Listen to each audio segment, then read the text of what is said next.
Le dernier voyage de Johnny Hallyday, le chanteur sera inhumé ce lundi dans l'intimité au cimetière de Lorient sur l'île de Saint-Barthélemy. Ses plus proches, famille et amis sont arrivés sur place ce dimanche soir. Kylian Bridou. C'est dans cet avion que la dépouille de Johnny est arrivée en début de soirée à Saint-Martin, dans les Antilles. Présent pour accompagner l'artiste lors de ce voyage, sa famille bien sûr, mais aussi l'acteur Jean Reno, son ancien producteur Jean-Claude Camus ou son guitariste Yarol Poupeau. Le cercueil de la star est alors débarqué par le personnel de l'aéroport avant d'être ensuite transféré vers un autre appareil. Tout au long du voyage, Laetitia Hallyday, ici avec Sébastien Farran, le manager de Johnny, accompagne de très près la dépouille de son mari. Le cercueil de l'idole des jeunes monte alors à bord du petit avion. Moment douloureux pour Laetitia, qui embrasse ses très proches présents sur le tarmac. Johnny Hallyday s'envole une dernière fois, direction Saint-Barthélemy, où le chanteur possédait une villa. À l'aéroport de Saint-Barth, ses fans sont déjà nombreux à l'attendre. Une veillée publique est même organisée au funérarium de Saint-Jean. C'est enfin dans ce cimetière marin de Lorient que la star sera inhumée en fin de journée. Ses deux premiers enfants, David et Laura, seront présents, mais ils ont décidé de faire le déplacement par leurs propres moyens. Quant à Sylvie Vartan, elle ne sera pas là ce lundi, mais a choisi de venir plus tard, rendre hommage à son premier amour. Laetitia Hallyday a souhaité une cérémonie lumineuse et intime. Une soixantaine de proches de Johnny seront présents pour son enterrement ce lundi à Saint-Barthélemy. Les précisions de Philippe Dufray.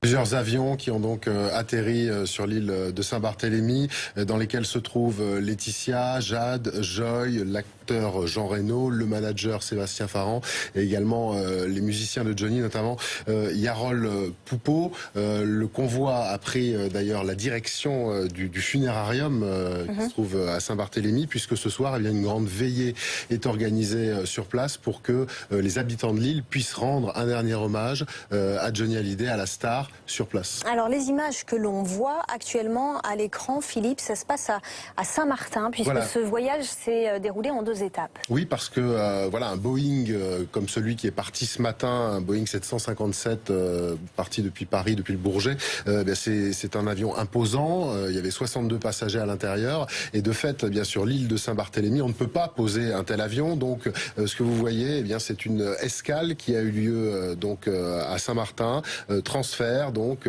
tout le monde est descendu, dont le cercueil de Johnny Hallyday qui a donc été placé dans l'un de ces petits avions qui sont les petits avions qui sont arrivés par la suite à Saint-Barthélemy. Dans ces avions, les plus proches, la famille très proche du chanteur. Le clan Hallyday, probablement le clan de Laetitia, je vous le disais, on a notamment voilà, Jade et Joy, Jean Reno, Sébastien Farran qui est le manager qui était très proche aussi, qu'on a vu par exemple organiser plus ou moins les obsèques et tenir la conférence de presse qui avait lieu en amont. Le guitariste Yarol Poupeau qui là aussi est arrivé assez récemment dans la vie de Johnny Hallyday, mais qui du coup ne le quittait plus. Il faisait partie également du cercle fermé. Et puis voilà, on peut penser également que d'autres proches comme Jean-Claude Darmon, comme Hélène Darroze font partie de ce dernier voyage pour évidemment rendre un dernier hommage à Johnny Hallyday. Après, on ne peut pas affirmer parce que notre correspondant sur place nous le disait tout à l'heure,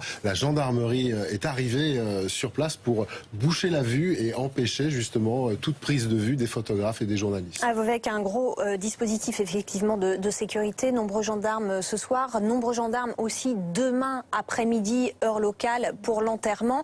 Un enterrement dont on connaît quelques aspérités, du moins les volontés de Laetitia. Voilà, 16h, heure locale, une centaine de gendarmes et de policiers pour assurer la sécurité et pour empêcher justement un accès trop proche à ce petit cimetière qui est assez facile d'accès. Ce qu'on sait, c'est que Laetitia souhaite que cette cérémonie soit lumineuse, et lumineuse à l'image des cérémonies qui se tiennent à Saint-Barth. C'est-à-dire que demain, eh bien, les personnes qui participeront à ce dernier hommage à Johnny Hallyday seront habillées en blanc. On sait également que du côté des fleurs, Laetitia ne veut pas de gerbes de fleurs, elle ne veut rien qui évoque quelque chose de mortuaire. On sait qu'on va éviter les fleurs blanches et plutôt des fleurs colorées pour donner un aspect plutôt festif. Et on sait qu'une chorale devrait voilà, chanter pour ce dernier hommage à Johnny Hallyday. Nouvel hommage aussi ce dimanche soir à l'église Saint-Roch à Paris, l'église des artistes du spectacle. Sur place, on retrouve Jérémy Père pour BFM TV. C'est la deuxième veillée qui est organisée ici en l'église Saint-Roch. La première avait eu lieu jeudi soir, c'est la deuxième a donc lieu ce dimanche soir. Et regardez, sur ces images de Baptiste Keïta, eh bien, il y a beaucoup de personnes, beaucoup de monde, plus d'une centaine de personnes se sont recueillies ici. Certains, vous le voyez, écrivent des petits mots, rendre hommage à Johnny de cette façon, et d'autres eh bien, viennent se servir, prennent des bougies pour les déposer ensuite sur l'autel, là où il y a une photo du chanteur. Nous avons pu rencontrer ces fans de Johnny qui nous ont dit eh bien, qu'ils avaient besoin d'être ensemble. Après avoir rendu hommage hier à Johnny Hallyday lors de l'hommage populaire, ils avaient encore besoin d'être ensemble, de se recueillir, de rendre hommage. Je vous propose tout de suite de les écouter. Ils étaient au micro de Baptiste Keïta tout à l'heure. Moi, c'est très important parce que je connaissais Johnny, j'étais son podologue, j'avais la chance de le soigner régulièrement. Et voilà, c'est un petit hommage que je voulais lui rendre plus intime qu'hier. Je suis là pour essayer d'ouvrir les portes du ciel pour que son âme monte au ciel et qu'il aille droit au paradis. Hier, on n'a pas pu rentrer dans la Madeleine, faute, c'est compréhensible, de protocole. Et donc aujourd'hui, j'avais besoin d'être dans une église pour apporter mon soutien à notre Johnny national. Cette veillée, cette cérémonie a duré 2 heures. Il y avait un concert qui a joué plusieurs tubes de Johnny, Au Mari ou encore Que je t'aime. Et puis ils ont joué aussi beaucoup de chants religieux puisque c'est aussi et surtout, nous a dit l'aumônier, une cérémonie religieuse.